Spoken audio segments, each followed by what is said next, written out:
Bismillahirrahmanirrahim. Assalamualaikum warahmatullahi wabarakatuh. Alhamdulillahirabbil alamin. Segala puji bagi Allah yang telah memberikan kita nikmat kesehatan, kesempatan, dan kekuatan, sehingga kita dapat kembali dipertemukan dalam majelis ilmu yang penuh keberkahan ini. Sholawat serta salam semoga senantiasa tercurah kepada junjungan kita Nabi besar Muhammad sallallahu alaihi wasallam, kepada keluarga beliau, sahabat-sahabat beliau, serta seluruh umat beliau hingga akhir zaman. Sahabat beriman yang dirahmati Allah, harapan dan doa saya semoga dimanapun saudara-saudara berada, Allah selalu melimpahkan kesehatan, meluaskan rizki, mengampuni dosa-dosa kita yang banyak ini, menjaga keluarga kita, serta memanjangkan umur kita dalam ketaatan kepadanya. Amin ya rabbal alamin. Di tengah berbagai kesulitan hidup yang mungkin sedang kita jalani, semoga hati kita tetap diberi keteguhan untuk kembali kepada Allah, karena hanya Dialah satu-satunya tempat bergantung yang tidak pernah mengecewakan. Sebelum kita melanjutkan ke inti pembahasan, izinkan saya mengajak saudara-saudara semua untuk menekan tombol like, menuliskan doa atau harapan sahabat di kolom komentar, dan jangan lupa subscribe, agar kita bisa terus belajar dan berzikir bersama. Dengan demikian, kita berharap semoga setiap ilmu, doa, dan amalan yang kita lakukan dalam channel ini menjadi salah satu wasilah dikabulkannya hajat-hajat kita oleh Allah Subhanahu wa Ta'ala. Amin ya rabbal alamin. Sahabat yang saya cintai karena Allah, hidup ini memiliki fase naik dan turun. Ada masa di mana kita berada dalam kelapangan, dan ada masa di mana cobaan seperti bertubi-tubi menimpa kita. Terkadang, masalah datang bukan satu persatu, tetapi sekaligus. Ketika satu masalah belum selesai, yang lain datang menyusul. Ada yang diuji dengan pekerjaan, ada yang diuji dengan kehilangan, ada yang diuji dengan hutang, ada yang diuji dengan kesehatan, bahkan ada yang diuji dengan rasa putus asa yang begitu dalam. Dalam kondisi seperti itu, jiwa seringkali mudah goyah. Pikiran menjadi sesak, seakan tidak ada jalan keluar. Namun sahabatku yang dirahmati Allah, kita harus selalu mengingat firman Allah dalam surat Az-Zumar ayat 53, di mana Allah berfirman, "Qul ya ibadiyalladzina asrafu ala anfusihim, la taqnatu mir rahmatillah. Innallaha yaghfirudz dzunuba jami'a. Innahu huwal ghafurur rahim." Artinya, katakanlah wahai hamba-hambaku yang telah melampaui batas terhadap diri mereka sendiri, janganlah kalian berputus asa dari rahmat Allah. Sesungguhnya Allah mengampuni dosa-dosa semuanya. Sungguh, Dialah yang Maha Pengampun lagi Maha Penyayang. Ayat ini adalah bukti kasih sayang Allah yang begitu besar kepada kita. Betapapun banyak dosa kita, betapapun parah keadaan kita, Allah tetap membuka pintu rahmat-Nya seluas-luasnya. Bahkan Allah melarang kita berputus asa, karena putus asa adalah sifat orang yang tidak mengenal Tuhan-Nya. Selama kita masih hidup, selama napas masih keluar dan masuk dari tubuh ini, selama hati kita masih mampu mengucap astagfirullah, maka pintu pengampunan dan pertolongan Allah tetap terbuka. Sahabat beriman yang dirahmati Allah, dalam perjalanan kehidupan, terkadang kita mendengar kisah-kisah orang soleh yang mendapatkan pertolongan Allah di saat-saat paling genting. Kisah-kisah seperti ini bukan sekadar cerita, tetapi pelajaran agar kita yakin bahwa pertolongan Allah itu dekat. Salah satu kisah itu adalah tentang seorang hamba Allah yang menghadapi situasi yang begitu menakutkan. Ia berada di titik paling genting ketika nyawa menjadi taruhannya. Namun justru pada saat itulah, doa-doa yang dipanjatkannya dengan penuh kerendahan hati mampu mengguncangkan pintu-pintu langit hingga malaikat turun untuk menolongnya. Kisah seperti ini bukan untuk sekadar dikagumi, tetapi untuk dijadikan pelajaran bahwa ketika manusia sudah tidak punya siapa-siapa, maka Allah lah sebaik-baik tempat kembali. Ketika semua pintu dunia tertutup, pintu langit tetap terbuka. Ketika semua manusia meninggalkan, Allah mendekat. Ketika hati hancur, justru saat itulah doa kita paling jujur dan paling didengar. Sahabatku yang dirahmati Allah, pada bagian-bagian berikutnya kita akan menyelami bagaimana doa seorang hamba dapat mendatangkan pertolongan yang luar biasa. Kita akan membahas sebuah kisah penuh hikmah, membahas amalan yang disarankan para ulama, dan memahami bagaimana seseorang mampu mengubah kesulitannya menjadi kemudahan melalui sholat, sujud, dan doa yang tulus. Maka tetaplah bersama saya sampai akhir video ini, agar kita bisa mengambil seluruh pelajaran berharga yang terkandung di dalamnya. Baik sahabatku, kita akan masuk ke bagian berikutnya untuk memulai kisah luar biasa ini. Mari kita melangkah bersama dalam keheningan hati, mendekat kepada Allah, dan memperhatikan bagaimana seorang hamba dimuliakan oleh Sang Pencipta. Setelah kita memahami besarnya perintah Allah tentang berbakti kepada kedua orang tua, kini kita mulai memasuki penjelasan yang lebih dalam tentang mengapa bakti kepada orang tua memiliki kedudukan yang begitu istimewa dalam Islam. Ketika Allah memerintahkan kita untuk berbuat baik kepada mereka, perintah itu tidak datang tanpa alasan. Orang tua adalah dua sosok yang telah mengorbankan begitu banyak waktu, tenaga, dan bahkan mimpi mereka demi melihat kita tumbuh dan menjadi pribadi yang lebih baik. Dan disinilah perjalanan pembahasan kita menjadi semakin menyentuh, karena Islam tidak hanya memerintahkan kita untuk menghormati mereka secara formal, tetapi mengajarkan cara memperlakukan mereka dengan kelembutan yang menenangkan hati. Seorang ibu misalnya, Allah menyebutkan perjuangannya dalam firman-Nya dalam surat Luqman ayat 14, di mana Allah berfirman, "Wa wassaynal insana biwalidayhi hamalatku ummuhu wahnan ala wahniu wa fisaluhu fi amaini." Dan kami perintahkan kepada manusia untuk berbuat baik kepada kedua orang tuanya. Ibunya telah mengandungnya dalam keadaan lemah yang bertambah-tambah dan menyapihnya dalam 2 tahun. Ayat ini bukan sekedar menjelaskan proses biologi seorang ibu, tetapi gambaran emosional tentang betapa besar pengorbanan yang seringkali tidak terlihat oleh mata. Ketika kita masih berada dalam kandungan, ibu menahan rasa sakit, rasa mual, kelelahan, dan berbagai perubahan tubuh hanya agar kita bisa hadir di dunia ini. Bahkan setelah kita lahir, pengorbanan itu tidak berhenti. Hampir setiap ibu menukar waktu tidurnya dengan waktu menjaga anaknya, menukar rasa laparnya dengan memastikan anaknya makan terlebih dahulu, dan seringkali menahan air mata agar anaknya tetap tersenyum. Sementara ayah, meski seringkali tidak mengekspresikan kasih sayangnya secara verbal, adalah sosok yang mengorbankan kekuatan raganya demi memastikan keluarganya terpenuhi kebutuhannya. Banyak ayah yang rela bekerja di bawah terik matahari, menghabiskan waktu jauh dari keluarga, bahkan menahan lelah demi mendapatkan nafkah. Meski cinta ayah tidak selalu terlihat, tetapi langkah-langkahnya adalah doa, dan keringatnya adalah bentuk cintanya yang paling nyata. Karena itu, ketika Islam memerintahkan kita untuk berkata lembut kepada orang tua, perintah itu bukan sekedar adab, melainkan penghormatan kepada pengorbanan yang tidak pernah dapat kita balas. Allah menegaskan dalam lanjutan ayat Al-Isra ayat 23, "Fala taqul lahuma uffin wa la tanharhuma wa qul lahuma qawlan karima." Janganlah engkau mengatakan kepada keduanya, dan janganlah membentak mereka, tapi ucapkanlah kepada mereka perkataan yang mulia. Satu kata saja, yang bagi kita mungkin terdengar sangat kecil, ternyata dianggap oleh Allah sebagai bentuk ketidaksopanan yang harus dijauhi. Ini menunjukkan betapa besar perhatian agama terhadap cara kita berbicara kepada orang tua. Bahkan ketika mereka sudah tua dan mulai sulit dihadapi, ketika mereka mulai berulang-ulang berbicara, atau ketika mereka membutuhkan bantuan lebih daripada sebelumnya, Allah meminta kita untuk tetap bersikap lembut. Karena saat kita kecil, mereka tidak pernah mengeluh sedikit pun ketika kita membuat mereka kelelahan. Dalam kehidupan sehari-hari, kita mungkin pernah merasakan momen ketika orang tua menasihati kita berkali-kali, seolah tidak percaya bahwa kita telah dewasa. Namun yang perlu kita pahami adalah bahwa nasihat mereka lahir dari kasih sayang, dan saat mereka menasihati, itu adalah tanda mereka masih memikirkan kita. Banyak orang yang kehilangan orang tuanya mengatakan bahwa hal yang mereka rindukan bukanlah harta, bukan masakan tertentu, tetapi suara nasihat yang dulu sering mereka abaikan.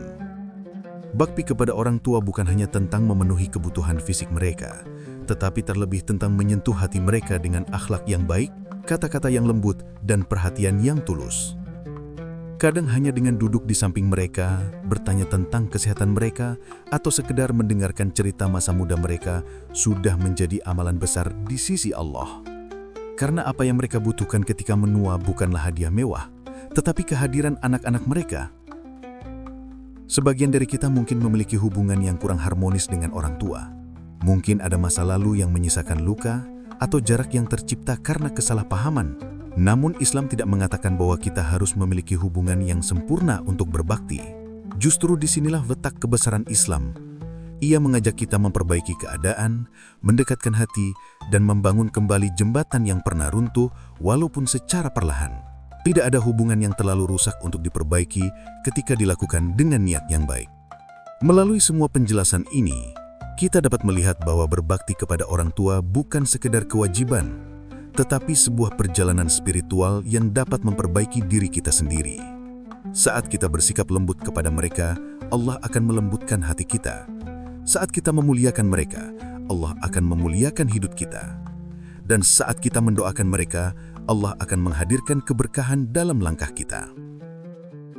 Dengan pemahaman ini, kita akan melanjutkan pembahasan pada bagian berikutnya tentang bagaimana cara-cara konkret yang diajarkan Islam untuk memuliakan orang tua dan bagaimana menjadikan bakti kepada mereka sebagai amalan harian yang memberikan ketenangan bagi jiwa. Setelah kita memahami kedalaman makna berbakti kepada orang tua dan alasan mengapa Islam memberikan perhatian sedemikian besar terhadap hal ini, sekarang kita memasuki pembahasan yang jauh lebih praktis. Karena pada kenyataannya, banyak dari kita yang ingin berbakti, ingin membuat orang tua bahagia, ingin membalas jasa mereka walaupun sedikit saja, tetapi seringkali bingung harus memulainya dari mana. Ada yang berjauhan karena pekerjaan, ada yang tidak tinggal serumah, ada yang jarang berbicara karena kesibukan, bahkan ada yang masih menyimpan kesalahpahaman lama yang belum sempat diredakan. Namun keindahan ajaran Islam adalah bahwa setiap langkah, sekecil apapun, bisa menjadi ladang pahala besar di sisi Allah. Salah satu cara paling sederhana, tetapi luar biasa nilainya, adalah melalui ucapan yang lembut dan penuh hormat. Banyak dari kita tidak menyadari bahwa kata-kata yang sering kita anggap biasa, seperti sekadar menjawab iya dengan nada keras, bisa menyakiti hati orang tua. Ketika mereka bertanya berulang-ulang, mungkin karena sudah lupa, seringkali kita menjawab dengan nada kesal.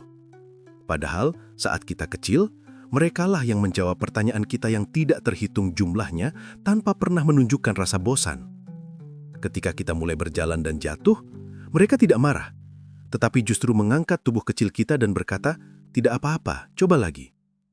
Dan sekarang, ketika mereka sudah tua dan memerlukan bantuan, Islam meminta kita untuk mengembalikan kelembutan itu kepada mereka. Selain itu, salah satu bentuk bakti yang sering dilupakan adalah mendoakan orang tua setiap hari. Banyak ulama mengatakan bahwa doa seorang anak untuk orang tuanya adalah salah satu amalan paling dicintai oleh Allah.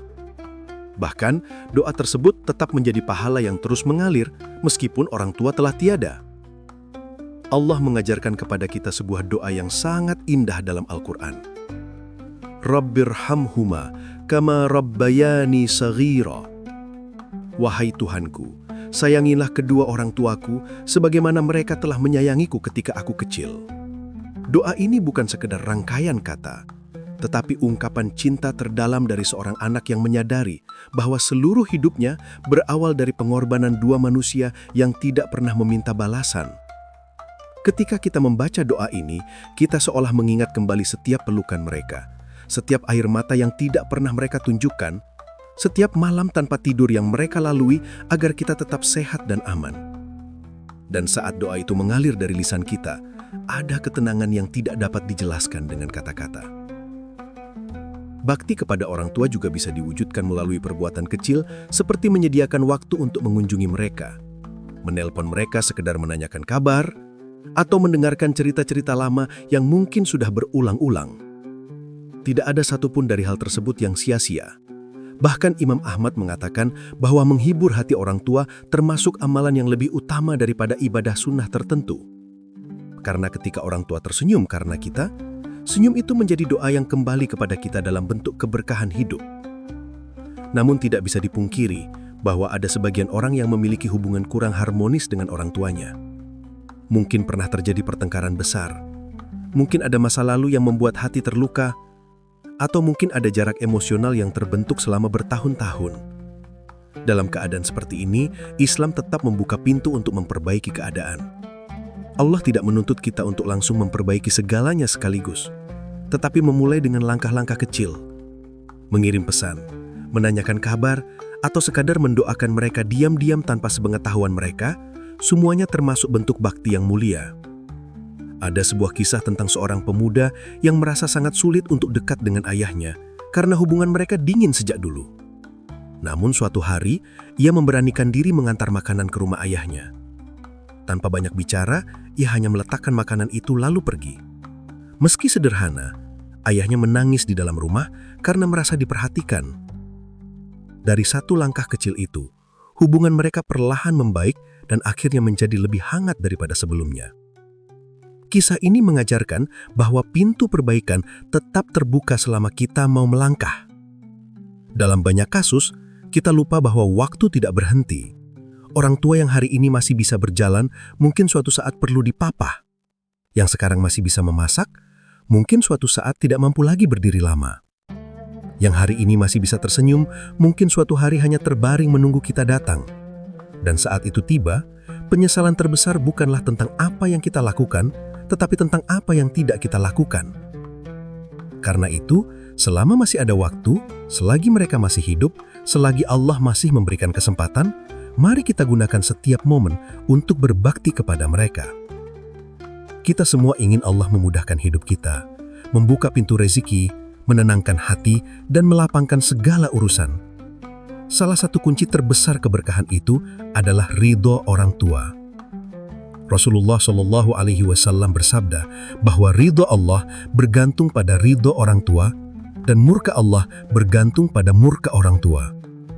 Ini bukan sekadar hadis yang kita dengar sejak kecil, tetapi kenyataan yang benar-benar telah dibuktikan oleh banyak orang. Ada yang rezekinya bertambah setelah ia memperbaiki hubungan dengan orang tuanya. Ada yang ditemukan jodohnya setelah meminta maaf kepada ibunya. Ada yang penyakitnya sembuh setelah menghapus rasa sakit hati dengan ayahnya. Begitu besar kekuatan doa mereka dalam hidup kita. Sahabat beriman yang dirahmati Allah, setelah kita menapaki perjalanan panjang tentang keutamaan berbakti kepada orang tua, mulai dari dalil Al-Quran, hadis Nabi, kisah-kisah teladan, hingga bentuk praktik sederhana yang bisa kita lakukan dalam keseharian, kini tibalah kita pada bagian penutup. Namun sejatinya, pembahasan tentang bakti kepada orang tua tidak akan pernah benar-benar selesai. Karena setiap hari yang kita jalani selalu memberi kesempatan baru untuk memperbaiki hubungan, memperbanyak doa, dan menyalurkan cinta kepada kedua sosok yang menjadi jalan hadirnya kita ke dunia ini. Ketika kita merenungkan semua yang telah kita pelajari, hati kita akan tergerak menyadari bahwa berbakti kepada orang tua bukanlah tugas berat yang menuntut kesempurnaan, tetapi perjalanan panjang yang membutuhkan ketulusan. Tidak ada manusia yang tidak pernah salah, tidak ada keluarga yang tidak pernah diuji, dan tidak ada hubungan darah yang tidak pernah mengalami pasang surut. Namun Islam mengajarkan kita untuk senantiasa membuka pintu kebaikan, bahkan ketika suasana seringkali tidak sempurna. Sungguh, salah satu rahasia terbesar kehidupan terdapat dalam hubungan antara seorang anak dan orang tuanya. Ketika hubungan itu baik, hati menjadi tenang dan langkah terasa mudah. Ketika kita mengucapkan kata-kata lembut kepada mereka, keberkahan mengalir tanpa kita sadari. Ketika kita mendoakan mereka selepas sholat, pintu-pintu kebaikan terbuka.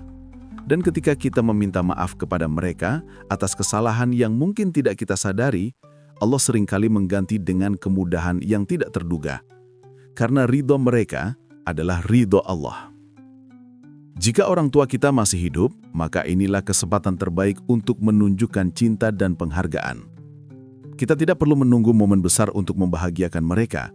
Kadang hanya dengan bertanya, "Ibu sudah makan?" atau "Ayah sehat?" hati mereka sudah berbunga-bunga. Seringkali mereka tidak meminta harta, tidak menuntut hadiah, dan tidak berharap sesuatu yang besar. Yang mereka inginkan hanyalah perhatian, senyum, dan rasa sayang dari anak-anak mereka. Namun jika kedua orang tua kita telah tiada, atau salah satunya telah berpulang mendahului kita, maka jangan pernah merasa bahwa pintu berbakti telah tertutup. Allah masih membuka banyak jalan untuk kita. Kita dapat terus mengirimkan doa, bersedekah atas nama mereka, memperbaiki hubungan dengan kerabat, atau melaksanakan amalan kebaikan yang dulu pernah mereka ajarkan. Seluruh amal itu akan tetap mengalir sebagai pahala yang sampai ke kubur mereka. Bahkan Rasulullah SAW pernah menyebutkan bahwa salah satu amalan yang tidak terputus setelah seseorang meninggal adalah doa anak yang solih. Maka jangan biarkan hari kita berlalu tanpa menyebut nama mereka dalam sujud kita. Di antara doa-doa terbaik yang bisa kita panjatkan untuk mereka adalah doa yang Allah sendiri ajarkan. Rabbighfirli wali walidayya warhamhuma kama rabbayani shaghira. Ya Tuhanku, ampunilah aku dan kedua orang tuaku, dan sayangilah mereka sebagaimana mereka telah menyayangiku ketika aku kecil. Doa ini tidak hanya indah, tetapi juga sangat dalam. Dengan mengucapkannya, kita mengakui betapa besar pengorbanan mereka. Kita mengingat kembali masa kecil kita ketika mereka rela mengurangi tidurnya untuk menjaga kita yang sedang sakit. Ketika mereka berjuang memenuhi kebutuhan kita meski hidup pas-pasan. Ketika mereka menahan rasa lelah hanya untuk memastikan kita tumbuh bahagia. Semua memorinya melebur dalam satu doa yang begitu agung. Sahabat beriman yang dirahmati Allah, sebelum kita menutup video ini, mari kita renungkan sejenak bahwa waktu terus berlalu. Semakin hari, usia mereka semakin bertambah. Rambut yang dulu hitam kini telah memutih, kekuatan yang dulu tegap kini melemah. Sementara itu, kita justru semakin sibuk. Pekerjaan menumpuk, urusan keluarga bertambah, target hidup semakin banyak. Karena itu jangan biarkan kesibukan dunia membuat kita lupa kepada dua manusia yang paling berjasa dalam hidup ini. Selagi mereka masih ada, peluklah mereka. Selagi mereka masih bisa mendengar suara kita, ucapkanlah kata-kata lembut kepada mereka. Selagi mereka masih bisa tersenyum, buatlah mereka tersenyum karena kita. Dan jika ada di antara kita yang pernah berselisih dengan orang tua atau merasa hubungan renggang, maka tidak ada kata terlambat untuk memperbaikinya. Meski hanya dengan satu kalimat sederhana, maafkan aku ayah atau aku rindu ibu, pintu kedamaian bisa terbuka sangat lebar. Setan selalu membisikkan agar kita menjaga jarak, tetapi Allah selalu membuka jalan untuk mendekat. Sahabat beriman yang dirahmati Allah, semoga apa yang kita pelajari pada rangkaian video ini menjadi pengingat bagi kita semua bahwa berbakti kepada orang tua adalah sumber keberkahan terbesar dalam hidup. Semoga Allah melembutkan hati kita, menjaga orang tua kita, memanjangkan umur mereka dalam ketaatan, menyembuhkan sakit mereka, melapangkan rezeki mereka, dan mengangkat derajat mereka di dunia dan akhirat. Dan sebelum saya mengakhiri pembahasan ini, saya mengajak sahabat beriman untuk menyaksikan video berikutnya yang insya Allah akan membahas tema yang tidak kalah penting dan bermanfaat untuk kehidupan kita. Jangan lupa untuk terus mengikuti channel ini agar kita bisa belajar bersama, menguatkan iman bersama, dan mendekat kepada Allah bersama. Akhir kata saya mengucapkan terima kasih atas waktu dan perhatian sahabat semuanya. Semoga Allah menerima segala kebaikan kita dan menjadikan kita anak-anak yang soleh dan solihah. Wassalamualaikum warahmatullahi wabarakatuh.